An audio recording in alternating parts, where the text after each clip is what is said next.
Hey everybody, it's April with Dreamboat Vacation. This is what to expect for first-time cruisers, part 2. I'm going to talk about dining room. First of all, most of the food in the dining room, or all the food in the dining room, and the buffets are free. There's also a 24-hour pizza place. There's a 24-hour ice cream place. Don't overdo it. Yes, it doesn't cost you anything extra. It's already been paid for in the price of your cruise. However, pace yourself. You're going to end up in a food coma after the first day if you don't.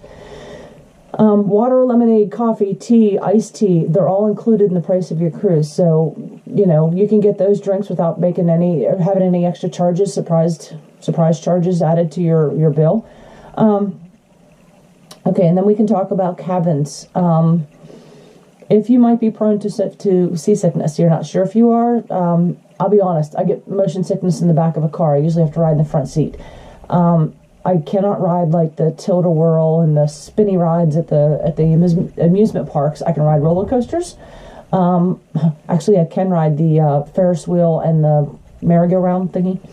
But, yeah, I get motion sickness in the back of a car, so it's pretty easy. I've never gotten motion sickness on an airplane. I have been a little green around the gills whenever I've come home from a flight, but I've never actually gotten sick. I've never even experienced anything remotely close to seasickness. So even if I get sick in the car, I don't get sick on the ship. There are ways of protecting yourself. You can take some of the non-drowsy formula Dramamine. Walmart has it. It's pretty cheap. You can get the Walmart brand. It worked fine. You can also get the C-bands wristbands. They put a pressure, there's like an acupressure point. You also can get the prescription patches from behind your ear. I don't know if you can, I hear you can get them online. I don't know for sure, but I know a doctor can prescribe them for you.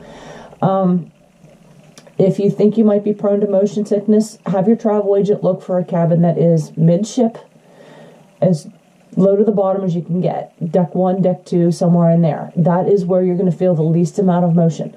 So maybe that's part of the reason I've never gotten motion sickness.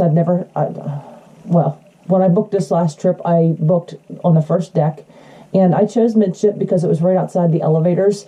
When I knew I was going to be traveling with an 11-year-old, I did all this research before I left, and I found where the pool was, and all of the activities that I knew we'd want to be doing. I would try to find the location of the room or the cabin that was centrally located to all of that, so we didn't have to walk so far.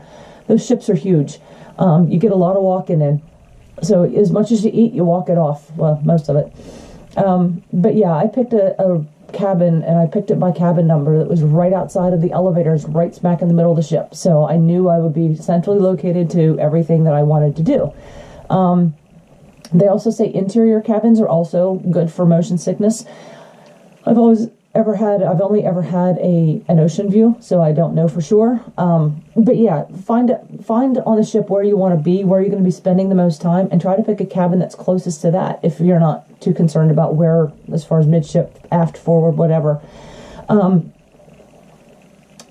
Let's see, I have notes here to see what else I want to look at. And whenever you do choose your cabins, make sure your cruise agent or your travel agent looks what's above you, what's below you. I know on the next one, the cabin that I'm going to get is, there's cabins below me, there's cabins above me. I am not right below the nightclub. I'm not right above a pool. I'm not right above anything like the kitchen or the galley or whatever you want to call it.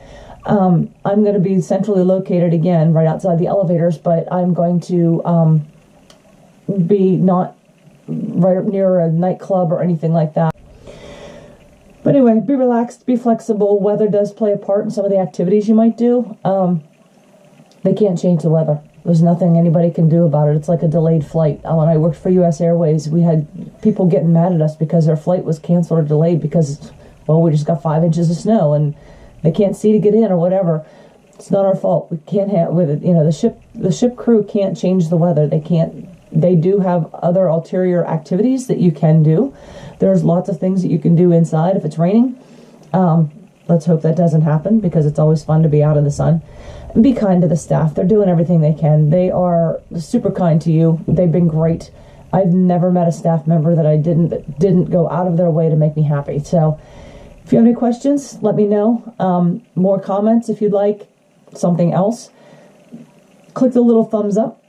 subscribe to the channel, click the little bell so you get notified for new videos and things like that, and visit mydreamboatvacation.com for group cruises. If you don't see one there you like, let me know. Fill out the form on the contact us page, and I will find you a perfect cruise. If you are interested in one of the group cruises, towards the bottom of each description there is a link that says to reserve your cabins, click here. Go ahead and click on that and it will get you into your booking area so that you can get it booked. Have a great day. Thanks.